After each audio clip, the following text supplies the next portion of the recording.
emang yang kemarin lembah hijau. Aku nonton. Nanti ikut nggak sih kalau hijau?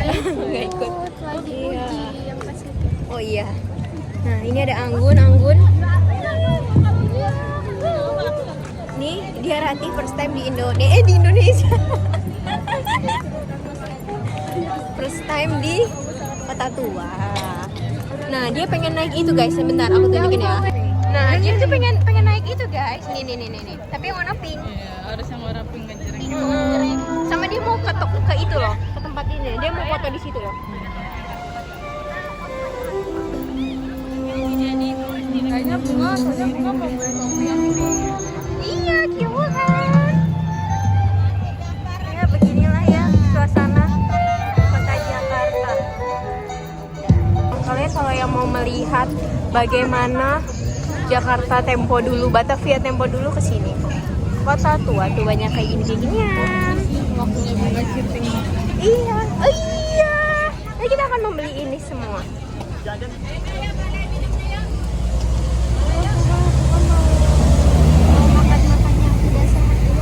Iya, mau cheating dulu.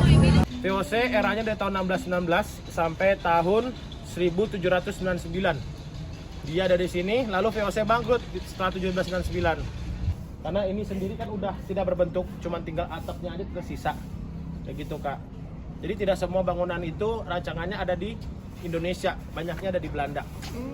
Ini guys, ini valid kalau tanah di Indonesia, tanah di Jakarta lebih turun daripada jalanan. Apa sih maksudnya?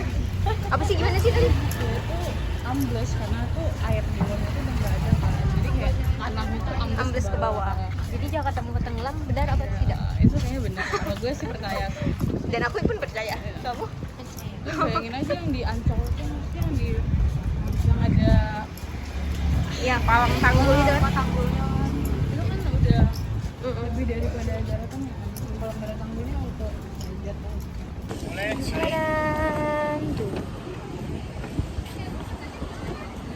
Dan juga ini kita bisa melihat di sini ada panel yang menjelaskan tentang sejarah jembatan Kota Intan yang di sebelah sana. Kayak gitu. Tapi sebelum saya menceritakan tentang jembatan Kota Intan, saya ingin menjelaskan dulu tentang sejarah Kali Besar. Jadi Kali Besar ini dibangun pada tahun 1620-an oleh Belanda, pada tepatnya setelah Belanda menduduki kota Jakarta, teman-teman semua. Jadi sejarah pertamanya kota ini bernama Sunda Kelapa. Oh, ini Jauh namanya sebelum kota. dikuasai oleh orang-orang Eropa, namanya Sunda Kelapa.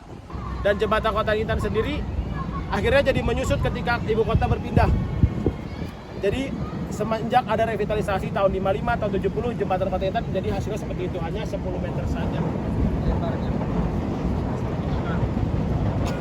Dan itu materialnya terbuat dari kayu jati yang berusia 300 tahun. Tetapi karena sudah ada renovasi, ada yang berubah menjadi fondasi tiangnya, ada yang besinya. Dulu itu full kayu. Ini bangunan Belanda ya. Tahun 1860-an. Cuman sayang sekali ini sempat terjadi kebakaran dan runtuh sendiri bangunannya. Jadi sisa kayak fondasi atasnya aja. Pabrik kertas tadinya ya.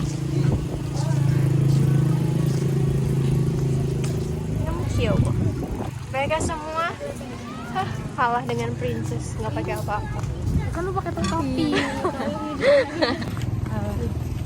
Ini jembatan ini. Ampera. Iya. Sampai Palembang. Iya. Ini sistemnya beda sih. Kalau kan Ini masuknya lewat mana? Boleh nih, mau dibukain kok. Oh, mau dibukain. Oh, ini kalau nggak ada tour gratis nggak bisa dibuka ya? Nggak dibuka untuk umum. Jadi itu kalau misalkan nggak pakai tour gratis kita nggak boleh guys. Ini kan ada tour. Iya harus ikut tapi cuma sampai tanggal 19. Ya, dalam langkah. Boleh yang mau foto silakan. Dan ini adalah bukti Kita lihat. jembatan Kota Intan menjadi struktur cagar budaya. Nih, untuk menunjang kegiatan perniagaan. Jadi semua yang ada di sini adalah kantor perdagangan. Oke, hari kita mau ke Museum Bahari. Wow. Let's go. Let's go. Kamu tidak mau pakai payung lagi bersama dia? sudah deh. Panasan.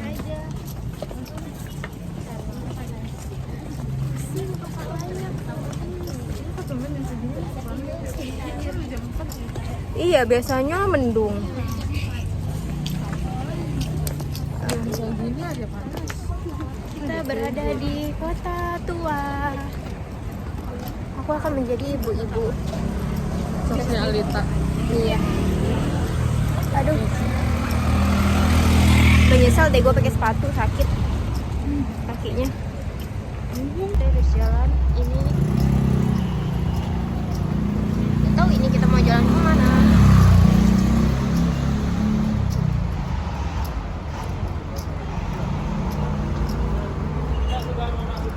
Anggun biasanya minum Amer. Ini adalah pembatasnya antara Jakarta Barat dan Jakarta Utara. Jakarta Utara di sini. Wow. Kita ya udah ke Jakarta Utara. Ternyata rutenya lumayan jauh sih, guys. Sebelah kiri kita bisa lihat bangunan tua ya, yang sudah mulai keropos. Bangunannya tidak terawat. Ini bangunan apa, Bang? Ini dulunya adalah galangan VOC. Galangan itu adalah tempat untuk reparasi dan perbaikan kapal. VOC sendiri adalah satu perusahaan. Dia cuma dibackingi oleh pemerintahan atau kerajaan Belanda, di mana untuk berdagang dan berbisnis. Makanya VOC adalah perusahaan yang paling sukses pada zamannya dibandingkan rivalnya itu perusahaan Inggris. Karena asetnya VOC adalah 17,9 kuadriliun US dollar atau 128 kuadriliun rupiah. Jadi lebih gede banget daripada APBN kita ya. Jadi Kapan kita ratusan punya kali uang lipat. seperti itu? Makanya dia Sebanyak punya itu, armada Bang. lebih dari 1.000 armada yang menyebar dari seluruh Indonesia sampai Indonesia Timur. Kayak gitu. Pantes, Bahkan duitnya banyak. ini adalah galangan versi kecilnya mereka. Jadi satu dari dalam bangunan ini adalah galangan versi kecil. Ya. Ini adalah galangan versi kecilnya mereka. Dan yang besarnya ada di Pulau Onrus, teman-teman. Jadi sebelum mereka menduduki kota Jakarta menjadi Batavia, mereka stay-nya ada di Pulau Onrus, Kipir, Kelor, dan Bidadari. Terlebih dahulu mereka di sana. Ketika udah nyampe ke sini, mereka malah buat Pulau Onrus menjadi kota galangan terbesar nomor 2 di dunia. Kayak gitu. Jadi kapten-kapten kapal yang berlabuh di sana seperti Kapten James Cook mengakui bahwasanya galangan terbaik nomor 2 di dunia adalah galangan milik VOC. Sebelum dia akhirnya ke Australia melanjutkan pelayarannya. Makanya bisa dibilang Belanda itu benar-benar niat karena Indonesia adalah negara-negara yang besar dan makmur dan dia sukses besar selama ada di sini. Gitu, Kak. Nah, pertanyaannya, VOC ketika membangun bangunan dia kan niat nih, kok bisa perusahaan sebesar itu runtuh? Pertanyaannya itu kan, perusahaan sebesar VOC runtuh karena internal manajemen yang sangat buruk, yang dimana mereka lah perusahaan IPO pertama kali di dunia, ya, perusahaan yang dimana bisa membeli saham. Kedua, perusahaan itu masyarakat bisa membelinya, ya, yang dimana mereka dengan menjual komoditi. Komoditinya ada berupa rempah-rempah, yang termahal adalah biji pala. Satu genggam aja sama dengan 5 gram emas. Kayak gitu, dia jual di Eropa. Dan mereka ke sini bawa apa? Bawa batu bata merah dari negaranya mereka.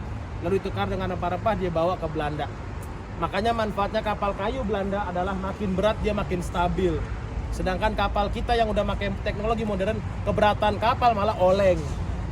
Gitu, malah dia kebalik. Itu teknologi yang tradisional tapi manfaatnya banyak. Gitu, Kak. Nah, ini enak nih kayak gini nih cuacanya nih. Iya. Nah, benteng itu dibuat pada tahun 1620 sampai tahun 1655. Jadi bentengnya besar sekali, yang dimana lokasi sudutnya sebelah sana tuh yang ada posisinya agak cembung itu itulah sisi ujung atau sisi barat menuju utaranya benteng Batavia. Jadi benteng ini adalah bukan sembarang benteng pertahanan, tapi juga sebagai tempat titik pusat militernya VOC zaman itu. Dan areanya ini dilindungi oleh kanal-kanal karena kerajaan Banten dan kerajaan Mataram ada di sisi kanan dan sisi kiri. Nah, benteng ini dihancurin pada era tahun 1809 oleh Daendels karena materialnya dibawa ke Jakarta Pusat untuk bikin gedung Amaramis. Kalau ada yang tahu, kantor Kementerian Keuangan di Lapangan Banteng terbuat dari benteng Batavia. Jadi Belanda itu sangat suka dengan mitologi Romawi. Jadi mereka punya patung dewa Hermes dan dewa Mars. Karena apa? Mereka sangat percaya untuk mitologi Yunani dan Romawi karena mereka ketika berlayar pun mereka berharap pada Neptune. Gitu. Ada yang tahu nggak hidden gemsnya di mana? Hidden gemsnya ada di Plaza Beos yang air mancur itu ada 7 kepala serpent, yang dimana serpent itu adalah sebagai hewan penjaga laut dari Poseidon. Kamu suka mitologi ya? Nah, ada lagi juga mitologi seperti zodiak, Cancer, Aries. Teman-teman next time bisa datang ke kantor Bank Mandiri Jakarta Kota. Nanti teman-teman di situ bisa mengambil ATM atau apa. Teman-teman akan lihat kaca patria itu berupa zodiak, ada 12 zodiak. Itu yang disebut dengan mitologi. Belanda tuh percaya seperti itu. Walaupun sebenarnya mereka adalah Protestan. Nah kan bingung juga kan? Jadi mereka percaya dengan mitologi. Ada lagi bangunannya dengan gaya neoklasik. Neoklasik itu contohnya Museum Seni Rupa Keramik. Keramik yang tadi di Kotik sebelah kita, belakangnya itu ada pilar-pilar besar. Nah itu kan disebutnya Roman Empire atau neoklasik. Nah itu salah satu buktinya juga mereka senang dengan gaya nuansa Roman. Itu. Lucu. Ada yang ingin tanyakan? Ini ternyata udah lama. Bukan baru. Ada yang ingin tanyakan? Kepanjangannya ini mungkin. Beda kepanjangannya apa bang? Panjangannya VOC. VOC sendiri adalah Verenigd Oost-Indisch Company. Jadi perusahaan dagang India Belanda. Nah itu kalau di Indonesia ini. Itu saingannya EIC, East India Company. Itu perusahaan Inggris. Bahkan lucunya Inggris sama Belanda tuh pernah mencoba bertukar area, yang dimana Belanda itu menguasai New York dan Manhattan di tahun 1660-an, dan Inggris menguasai pulau namanya Banda Neira. Jadi bahkan orang Belanda pun rela menukar wilayah New York dan Manhattan dengan pulau kecil yaitu Banda Neira karena di situ menghasilkan biji pala. Nah kita bisa lihat New York dan Manhattan di bawah Inggris lebih makmur, sedangkan Banda Neira ya lebih tetap terjaga keasliannya. Selamat datang di area Menara Shah Bandar. Menara Shah Bandar ini dulunya adalah namanya Kulenburg atau sebutannya adalah menara pengawas. Jadi kapal yang masuk bisa datang ke sini lalu untuk ngecek dokumen datanya kayak gitu.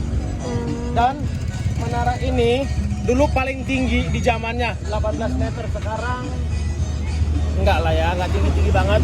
Dan sekarang ujungnya agak miring 2,5 derajat ke sisi kanan. Dan ini disebutnya Menara Pizza dari Jakarta. Kenapa bisa miring? Hah? Kenapa bisa miring? Karena banyak sekali armada-armada berat yang lewat sini. Jadi jalan ambles. itu bumper, Jalannya ambles. Iya, jadi ambles. Nah, karena ambles fondasinya agak miring ke kanan dan juga penurunan tanah. Kakak bisa lihat di bawah dalamnya berapa. Kalau ngeh. Iya Dan sih. kita sejajar hampir tingginya dengan atap yang di sana. Iya sih. Iya benar. Ya kan? Ini udah di Jakarta Utara yang dimana tanahnya tuh sudah turun 4,5 meter. Wow. Nah di sini juga terdapat meriam-meriam yang dimana ini tempat meriam pertahanan juga di sini. Tapi menara ini termasuk baru pada tahun 1839. Gitu ya kak. Nah apabila nanti teman-teman mau masuk menara ini, kunjungin dulu Museum Bahari ya. Nanti kita jalan dulu ke sana, oke? Yuk kita lanjut dulu. Kirain gua ini.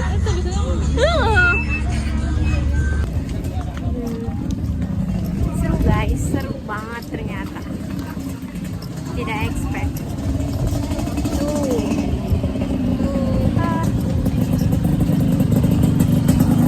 Ini buat foto-foto vintage gitu sangat-sangat seru sih. Tuh, lucu kan? Buat foto-foto vintage. Syuting-syuting film zaman dahulu pasti di sini kan? Ini nggak ada yang nanya dulunya apa? Apa? Ini dulunya adalah pasar ikan. Ya, Jalan pasar ya. ikan guys. Ini tidak hanya berupa jalan, tapi benar-benar pasar ikan di sini. Jadi tempat pelelangan ikan, teman-teman. Sekarang udah enggak? Sekarang sudah pindah ke Muara Baru. Jadi yang di sini sudah direlokasi dan sudah direvitalisasi zamannya Gubernur Pak Ahok ya. Di situ juga konvensional pasarnya. Selain di sini kan di sana pasar konvensional. Dan juga pasar Octagon. Pada tahun 1910. Nah, Bukti Jakarta airnya lebih tinggi daripada kita. Ini air ya guys ya, ini air nih ya. Nah, ini kita tuh, ini kita tuh berapa senti tuh? sebenarnya jebol bukan yang ini. Yang mana bang? Pantai Mutiara. Pantai Mutiara tuh yang arah Muara Baru, nih apartemen itu tuh dekat situ. Itu ada tembok kurang lebih tinggi. 4 meteran. Jakarta mau jebol. Jakarta mau jebol. Jakarta mau tenggelam. Tuh, airnya tuh.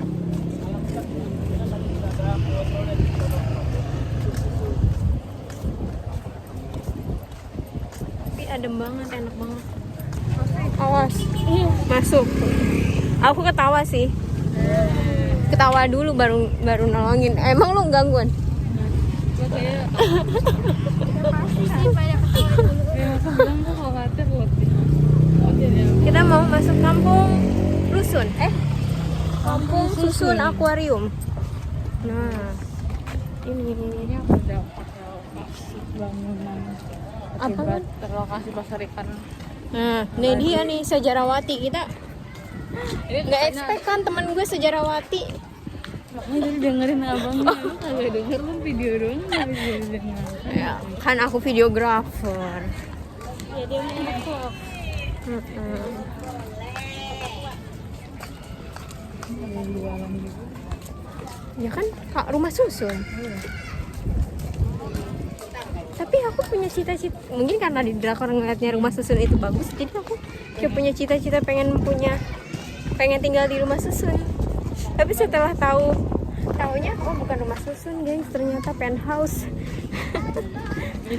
Agak beda ya. Iya. Penthouse tuh yang jadi atap. Iya kan, gue kan nggak tahu dulu waktu dulu masih kecil coy.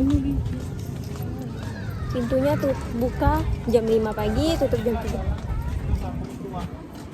Ya, Kampung Tua ini kan tempat di mana salah satu bangunan cagar budaya yaitu Masjid Luar Batang. Ada yang pernah ke Masjid Luar Batang? Enggak, Atau mungkin tahu? tidak. Yuk, sini. Ri anjir, harus fokus. Tuh, samping situ. Nah, ini Yang biasa. mau aja. Yang mau aja bisa. Iya, aku pengen lihat. Kita cuma bisa naik sampai sini, tapi yang mau aja ya. Kalau yang takut di sini aja makanya. Oh, ini Pelabuhan Sunda Kelapa, geng. Nah, tuh. Udah. Gantian, kita gantian. Airnya itu semata Oke. saya. Sebelah sana. Jadi kita nggak dianjurkan untuk datang ke sana karena tanggulnya udah agak bolong. Karena tuh tanggulnya baru setahun. Ih, ngeri banget.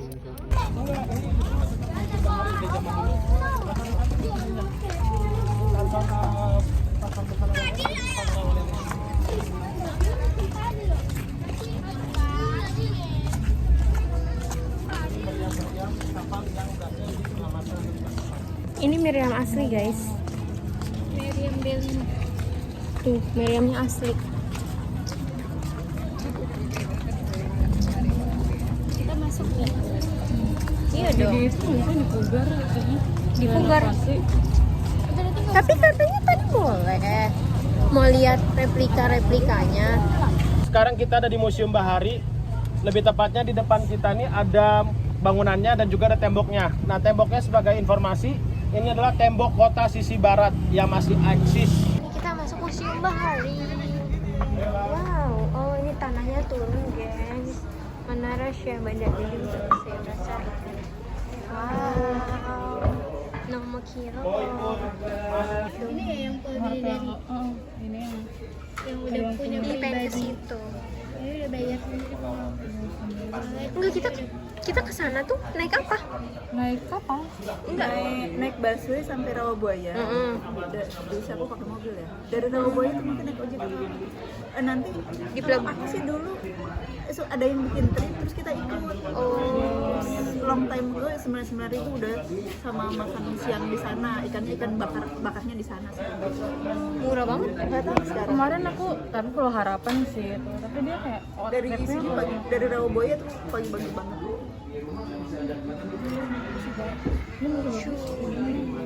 Pulau Harapan ada apa, Gun? tapi dia tuh kayak ke pulau-pulau lain gitu, tapi gue lupa pulau apa aja. Itu harganya 400.000 sehari semalam. Kayak dapat makan, dapat Oh, kita cuman bawa tempat badan juga. doang. Dia bawa badan doang. Kita dikasih minuman gratis. Minuman rempah. Oke, silakan. Dia tadi pengen ke Bobby cuman di luar prediksi. Ini rempah-rempah yang buat Belanda kaya raya. Oh. pengen video. Tapi sebelum Belanda juga dari era Yunani kuno rempah-rempah udah sangat mahal. Ini untuk sarana pengobatan, ritual, bahkan sarana seksual. Ya. Ya mau gula silakan ya. Itu udah manis, Oh udah manis, ini Harta kekayaan kita ya Pak. Iya. Dan saya 1 tahun di Dubai, saya residen Dubai. Wah, keren. Saya residen Dubai, residen Singapura. Ini yang baru karena baru pulang. Ini kurang lebih kalau bikin biaya sendiri 35 juta uang kita. Tapi ini tugas pemerintah kan. Pemerintah. Bulan Mei insya Allah saya tugas di KBRI Washington DC. Bawa tim penari 15. Jadi semua negara-negara itu di KBRI semua. Iya di KBRI. Kita tuh di Wisma Duta. Jadi saya kalau bikin pisang nggak pakai buku tabungan, karena kan pengantar dari pemerintah kan. Di situ tulisannya ditanggung oleh Kementerian Pemberdayaan. Ya, langsung tambah. Sebelah sini teman-teman, ini itu adalah gereja yang ada di Museum Wayang. Nah, yang sebelah sini. Dan tempat kita sekarang, gedung kita sekarang itu juga ada di salah satu gedung-gedung ini nih. Ada bisa tebak nggak di mana? Tunjuk aja, tunjuk. Ya betul sini. Kita di sini dan tempat ini itu memang awalnya yang aku bilang tadi adalah tempat penyimpanan rempah-rempah. Tidak hanya menyimpan, tapi juga untuk menjemur rempah-rempah juga di sini. Gitu. Jadi rempah-rempah yang datang itu sebenarnya masih belum kering. Jadi pengeringannya itu nanti ada di atas seperti itu. Nah, tembok ini yang depan kita itu kan mengelilingi Batavia. Nah, tembok ini itu hanya tersisa yang ada di depan kita aja, yang ada di Museum Bahari. Sisanya udah nggak ada lagi. Gitu. Makanya kenapa si tembok ini itu ada 2 lapis, depan sama belakang. Karena yang belakangnya itu merupakan tembok aslinya dan depannya itu untuk melindungi si tembok yang aslinya. Gitu. Makanya tidak ingin si temboknya ini hancur lah, karena itu juga bagian dari sejarah. Kenapa kita sangat dekat dengan Laut Sunda Kelapa? Karena untuk pendistribusian si rempah-rempah lebih mudah. Karena di tahun 1500 masih memakai kapal semuanya. Itu meriam asli untuk Museum Bahari. Dan biasanya ditaruh di kapal-kapal perang Belanda. Seperti itu. Kita lanjut lagi sebelah sini. Ini itu adalah part baling-baling kapal dari kapal Pinisi Nusantara yang tenggelam tadi di Kepulauan Seribu.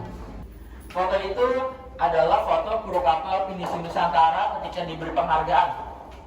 Nah, itu adalah foto-foto dari kru kapalnya. Kenapa dia memiliki pelayaran begitu banyak? Karena kapal-kapal Eropa ini dipergunakan untuk keliling dunia, gitu, untuk keliling dunia. Makanya mereka ingin angin yang banyak lah, istilah seperti itu. Untuk menangkap angin yang banyak, makanya layar dibutuhkan juga banyak.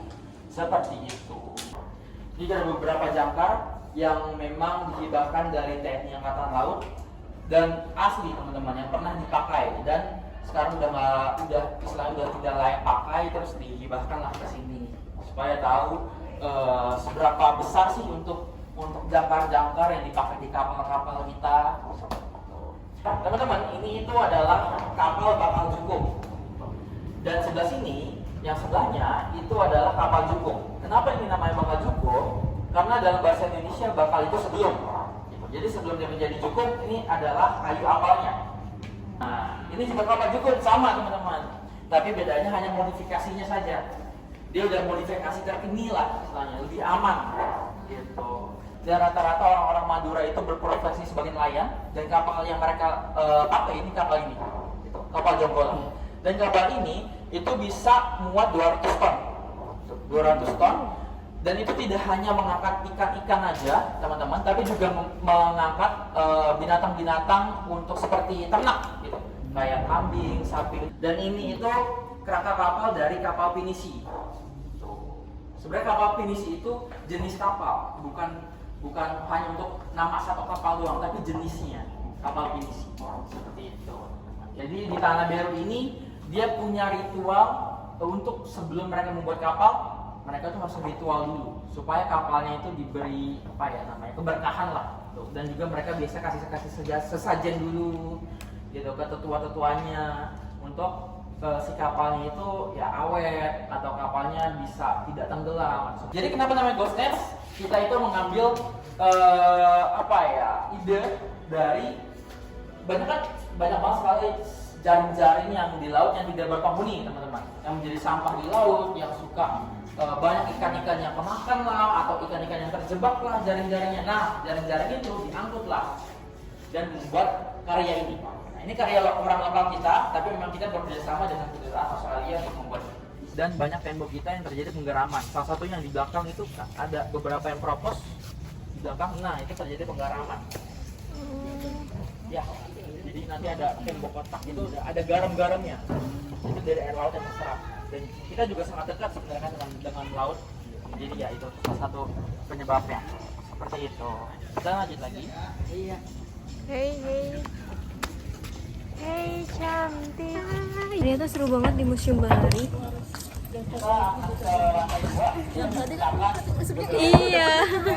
Oh ibu udah kayak gini. Oh. Iya. 12 tahun. Seru ternyata. Kayak gini.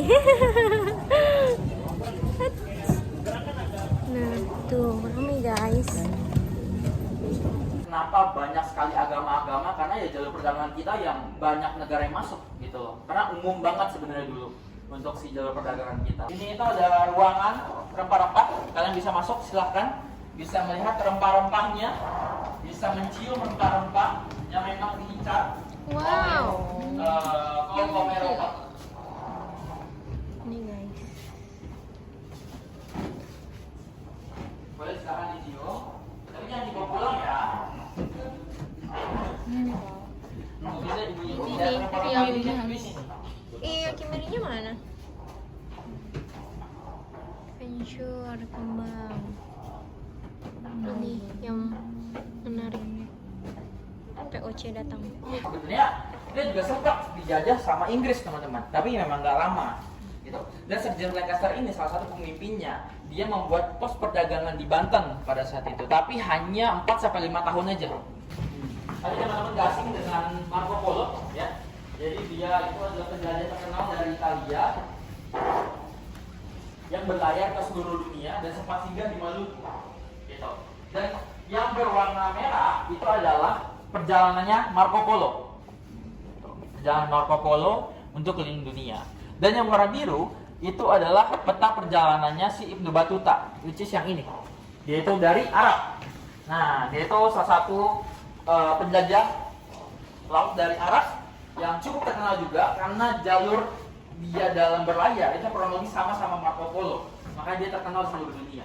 Ini adalah salah satu laksamana yang memiliki kesetiaan sangat tinggi untuk kerajaan dari China. Fatahillah ini menang dan istilahnya dia memimpinlah si Batavia itu dan mengubah namanya menjadi Jayakarta. Gitu. Dan lama-lama namanya itu sekarang menjadi Jakarta. Seperti itu. Kenapa dia dengan memimpin Sunda Kelapa aja bisa mengubah nama satu kota? Karena Sunda Kelapa itu sebagai pusat, teman-teman, pusat perdagangannya, dan juga semua orang itu pasti akan ke Sunda Kelapa, gitu. Semua orang-orang Eropa pasti ke Sunda Kelapa karena ya ini pusatnya mereka. Jadi kita mau naik menara. Hati-hati ya. Kita mau lihat menaranya. Anggur udah capek banget. Wah, anjir. Ternyata panjang. Astagfirullahaladzim. Astagfirullahaladzim. Astagfirullahaladzim. Astagfirullahaladzim. Ternyata masih berapa tanggal lagi sih? Ya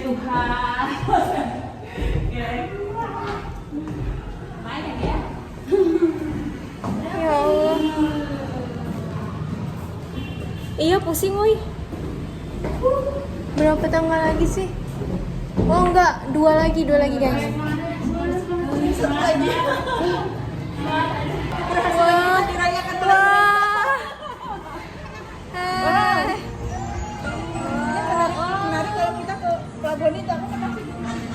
Wah, sini guys, masuk vlog aku guys. Aku di tengah. Ih,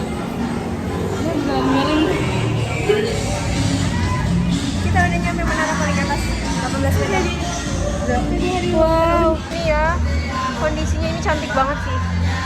Ini cantik banget, aku suka. Wow.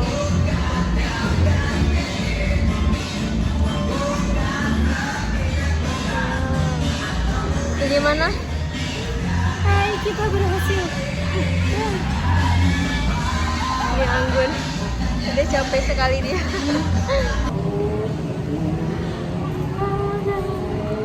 Ini perjalanan panjang kita. Wow. Mana Anggun? Anggun udah dikelelahan dia. Kasian. Melihat indahnya kota Jakarta tuh sunsetnya cantik banget kan. Tuh. Guys, ini sumpah. Sunset ya?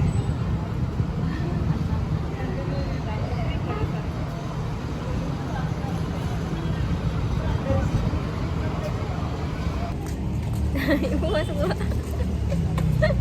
Ternyata kita tidak kuat untuk kembali ke kota tuanya, jadi kita memutuskan untuk naik go-kart. Mana berarti ya? Iya Bu, di situ. Iya, 2 kilo anjir. Ke depan 12.000 langkah. udah sakit nih, kaki aku udah sakit banget. Sakit banget. Lihat muka aku udah buluk. Aduh.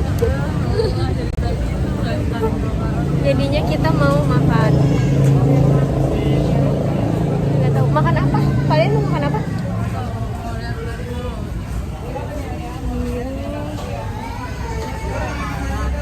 Nasi kapau.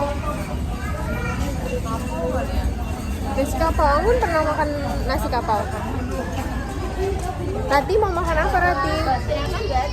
Mau makan apa? Kok makanannya dikit ya? Ada tutup ya.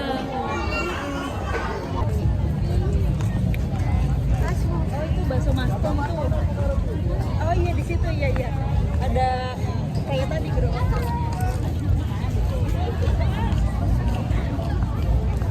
Kita jadi ngikutin ibu-ibu.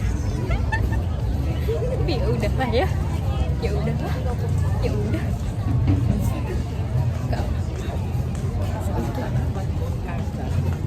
Udahlah ini aja. Oh gini.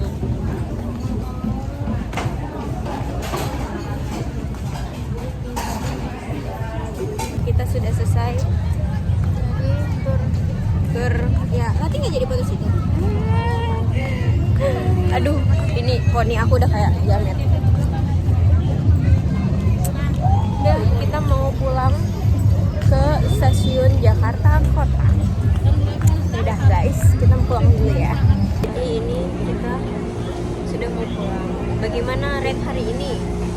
Hari ini tuh seru banget ya, 10 kayak gue capek banget 10/10. Nah, kamu? Iya, bukan juga 9. Sebenarnya seru banget, cuman 9 deh karena capek banget. Nggak expect. Kata tuh jalan dari jam berapa? Dari jam 3. Ya jam 3. Mana tadi kita lari-lari ya support di ini mengajar kereta. Ternyata mulainya jam 10 lewat jam 15.10. Terima kasih sudah menonton vlog kita hari ini.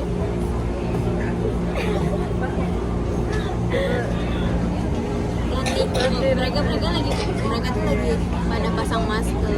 Bisa tidur. Besok Anggun masuk kerja jam 8. Aku masuknya untung jam 10. Iya, gue tuh masuknya jam 10 pagi. Tak pulang jam 7 ya? Jam 7 malam. Jadi ya begitu ya guys. Terima kasih sudah mengikuti vlog kita hari ini. Jadi bye-bye. Dia ngomong asal-asal anjir di tempat beginian. Astagfirullahalazim kata gua mah.